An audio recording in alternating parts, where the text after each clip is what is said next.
Dear student, Assalamu alaikum. Today we are going to learn one of the best motivational topic, that is His First Flight, written by Laim O. Flaherty. Let's see Urdu translation of the topic His First Flight, उसकी पहली उड़ान।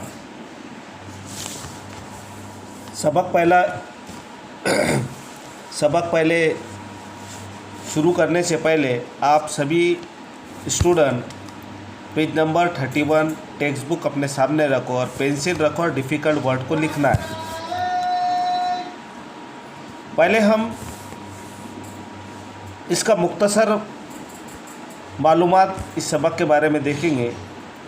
ये एक seagull की कहानी है। Seagull यानी समंदरी बगला, उसकी पहली उड़ान कैसी रही है।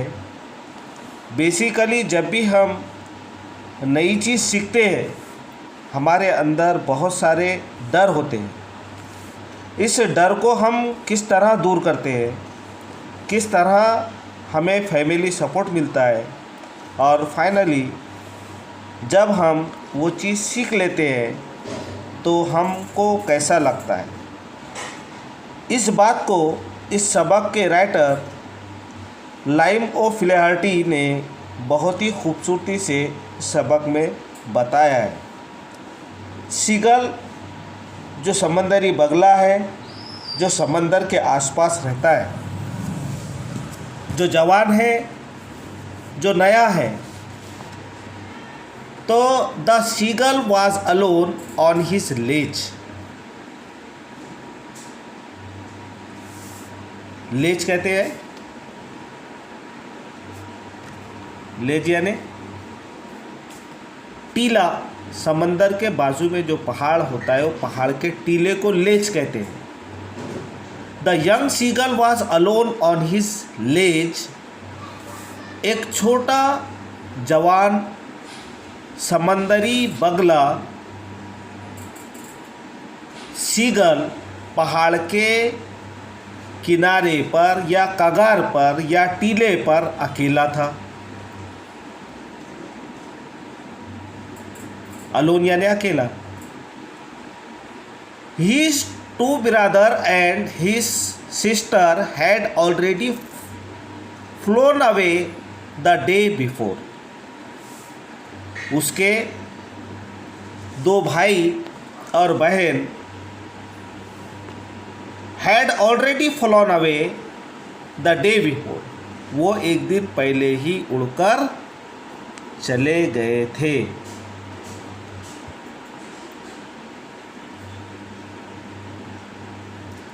He had been afraid to fly with them.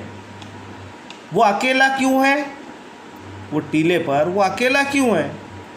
उसके भाई और बहन उड़कर जा चुके हैं, ये उनके साथ उड़कर क्यों नहीं गया? इसलिए कि उसको उड़ने से डर लगता है। उसको उड़ने से he had been afraid to fly with them. उसको उड़ने से डर लग रहा है, यानी सीगल के बच्चे हैं। बाकी सब उड़ना सीख गए हैं और ये सीगल जिसकी ये कहानी है उसने अभी उड़ना सीखा नहीं, क्योंकि वो उड़ने से डर रहा है। Somehow, when he had taken a little run forward to the brink of the लेज।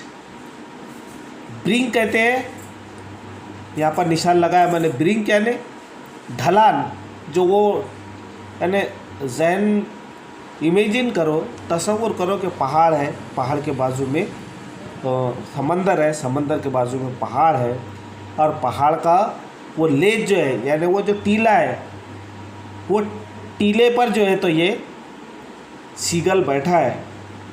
और ब्रिंक कहते हैं वो टीले का ढलान यानी आखिरी सिरा, उसको ब्रिंक कहते हैं।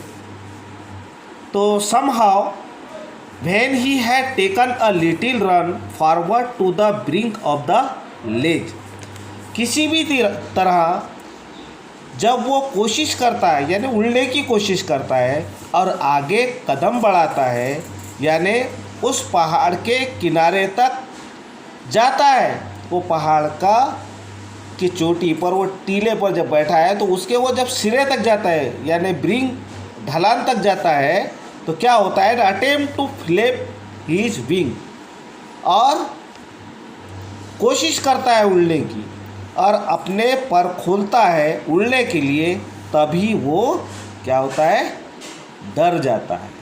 And attempt to flap his wing he become afraid, तो क्या होता है, वो जैसे ही उड़ने की कोशिश करता है तो वो डर जाता है। अब वो डर क्यों जाता है, क्या चीज़ उसे डरा देती है, कौन सी चीज़ है जो उसको डरा देती है? The great expanse of sea stretch down beneath, and it was such a long way down, mile down. वो क्या देखकर डर जाता है? जैसे हम लोग किसी हाइट पर चढ़ते हैं, किसी उस ऊंची जगह पर चढ़ते हैं, तो हमको मालूम ही है, जैसे हम नीचे देखते हैं तो नीचे देखकर हम जो है तो डर जाते हैं कि कितना गहरा, नीचे कितना गहरा है। उसके साथ भी वैसा ही होता है, यानी वो उड़ने के पहले ही नीचे देख लेता है और डर जाता है। उसे क्या लगता है कि नीचे बहुत ही बड़ा समंदर, एक्सपांस यानी फैला हुआ वसी समंदर है, फैला हुआ समंदर है, और अब उसकी गहराई भी बहुत है क्योंकि वो बहुत चौड़ा समंदर है। वो पहाड़ की चोटी पर बैठा हुआ है और नीचे जब वो उड़ने की कोशिश करता है तो नीचे बहुत गहरा समंदर है, वसी समंदर है। माइल्स डाउन यानी नीचे तक बहुत गहराई। ये देखकर वो किनारे तक यानी वो टीले के किनारे तक उड़ने के लिए जाता है, पहुंच जाता है, लेकिन जैसे ही वो वसी समंदर को नीचे देखता है तो डर जाता है और उड़ नहीं सकता। He felt certain that his wings would never support him, so he bent his head and ran away back to the little hole under the ledge where he slept at night. अब किसी किसी को क्या होता है कि अपनी कामयाबी का पूरा भरोसा होता है, लेकिन इस सीगल को अपनी नाकामयाबी का पूरा भरोसा है। उसे ऐसा लगता है कि मेरे पर मुझे कभी सपोर्ट नहीं करेंगे, मैं कभी उड़ नहीं पाऊँगा। तो क्या होता है, वो बहुत ही नाउम्मीद होता है, निराश होकर, नाउम्मीद होकर लेज यानी वो जिस टीले पर बैठा था उसके नीचे एक छोटा सा होल है जहाँ उसने पहले भी रात गुजारी थी, वो वहाँ जाकर छुप जाता है, यानी चला जाता है कि ये मेरे बस की बात नहीं है। नाइट तक के हो गया, स्लीप एट नाइट। आगे देखते हैं। Even when each of his brother and his sister and his little sister, whose wings were far shorter than his own, run to the brink, clapped their wings and flew away. क्या कह रहा है कि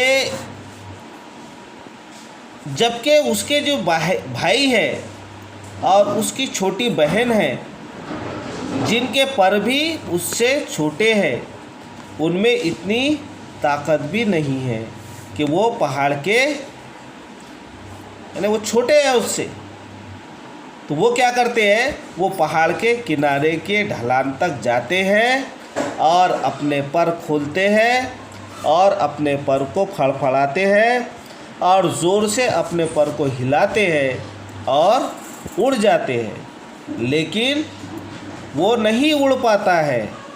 क्यों नहीं उड़ पाता है?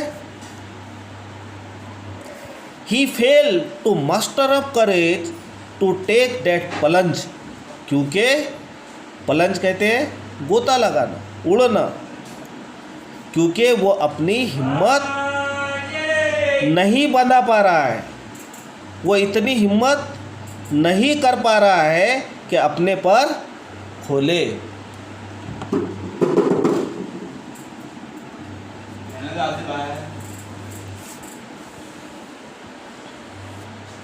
और अपनी पहली उड़ान भरे। प्लंज का मतलब उड़ान भरना होता है, गोता लगाना होता है। विच appeared to him so desperate, his father and mother had come around calling to him shrilly, upbraiding him, threatening to let him starve on his ledge unless he flew away. अब क्या हो रहा है कि माँ बाप जो है तो बहुत ही मायूस हो गए, और हमको यहाँ पर जो है तो श्रीली कहते हैं तीखी आवाज़ से, और अपब्रेडिंग बोले तो अपब्रेडिंग कहते हैं डांटना, धमकाना, और स्टार कहते हैं भूखा रखना। अब देखो, हम सभी को मालूम है कि माँ बाप भी नए नए तरीके निकालते हैं कि हमारा बच्चा अच्छी तरह अगर नहीं सीख रहा है तो उसको वो डरा कर, धमका कर, डांट कर उसको काम सिखाने की कोशिश करते हैं। तो माँ बाप क्या कर रहे हैं? कॉलिंग हिम श्रीली, यानी उसको तीखी आवाज़ में बुला रहे हैं। अपग्रेडिंग हिम, उसे डांट रहे हैं, और थ्रेटनिंग, और उसको डरा रहे हैं, यानी उसे डरा रहे हैं कि जब तक तुम उड़ोगे नहीं तो तब तक तुमको खाने को नहीं मिलेगा, जब तक तुम उड़ान भरना नहीं सीखोगे तब तक तुम भूखे रहोगे। यानी उसको खाना खाने के लिए उड़ना ज़रूरी है, क्योंकि हमको मालूम ही है कि वो परिंदे जो है तो बगले जो है तो किस तरह डाई मार के मछली जो है तो खाते हैं, तो जब तक ही उड़ेगा नहीं तो उसको खाने को मिलेगा नहीं। But for the life of him he could not move, लेकिन वो इतना डर रहा था कि इतना कहने के बाद भी वो वहाँ से नहीं हिल रहा था। But for the life of him he could not move, यानी इतना कहने पर भी वो हिल नहीं रहा था। आगे का पैराग्राफ देखते हैं। That was 24 hours ago, since the nobody had come near him. इतना कहने पर भी जब वो नहीं सुन रहा था तो पिछले 24 घंटों से उसके पास कोई नहीं गया, ना ही उसका कोई भाई उसके पास गया, ना ही उसकी बहन उसके पास गई, ना उसकी माँ उसके पास गई, ना उसका बाप उसके पास गया। सब उसको उकसा रहे थे कि वो उड़े और उसका डर दूर हो जाए। सब जो है तो उसको उकसा रहे हैं कि वो उड़े।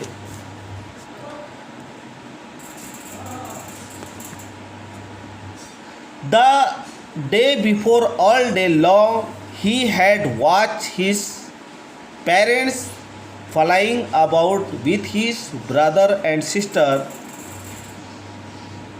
perfecting them in the art of flight, teaching them how to scheme the way and how to dive for fish। यानी उससे पहले वाले दिन हमको जैसा मालूम ही है कि माँ बाप अपने बच्चों को वो सब सिखाते हैं जो उनको अपनी ज़िंदगी गुजारने में ज़रूरी होता है ना। तो एक दिन पहले से उसके पास कोई नहीं आया है और ऐसा उसने पूरा दिन देखा, यानी 24 घंटे उसके पास कोई गया ही नहीं। अब उसने जो है तो पूरा दिन वहाँ से बैठ के उस टीले से देख के बैठ के उसने पूरा दिन देखा कि उसके माँ बाप, उसके भाई, उसकी बहन को उड़ने की कला में परफेक्ट कर रहे हैं और उनको सिखा रहे हैं कि समंदर के पास ऊंची लहरें आए तो कैसे बचना और किस तरह से मछली को पकड़ना, ये जो है तो वो सिखा रहे हैं उसको। He had in fact seen his older brother catch his first herring and devour it। herring कहते हैं छोटी नरम मछली और डेवर कहते हैं खा जाना। यानी वो वहाँ से देख रहा था टीले से कि उसने ये भी देखा वहाँ से कि उसका जो बड़ा भाई है उसने अपना पहला शिकार पकड़ भी लिया है और उसको खा भी रहा, ये भी उसने देख लिया, फिर भी वो उड़ नहीं रहा। Standing on a rock while his parent circle around raising a proud cackle. Cackle कहते हैं चिल्लाना, फ़क्र के साथ में चिल्लाना। तो ये जो बगला है, सीगल है, जिसकी ये कहानी है, तो ये क्या कर रहा है, ये रॉक पर यानी चट्टान पर खड़ा होकर अपने बड़े भाई को देख रहा है कि उसने शिकार पकड़ लिया और उसे खा भी रहा है ना, उसे खा भी रहा है और माँ बाप उसके आसपास उसकी तारीफ़ कर रहे हैं और उस पर फ़क्र कर रहे हैं। And all the morning the whole family had walked about on the big plateau midway down the opposite cliff, taunting him with his cowardice। यानी सुबह में, मॉर्निंग में पूरी फैमिली एक प्लेटो पर चले गई। प्लेटो कहते हैं एक समझो ऊंचा मैदान, सतह मुर्तफ़ा जो समंदर के आजू बाजू रहते, यानी पठार जिसको कहते हैं। तो ऊंची जगह वो चले गए पूरी फैमिली। ये जो है तो टीले पर, दूसरे टीले पर है, ये वहाँ से देख रहा है।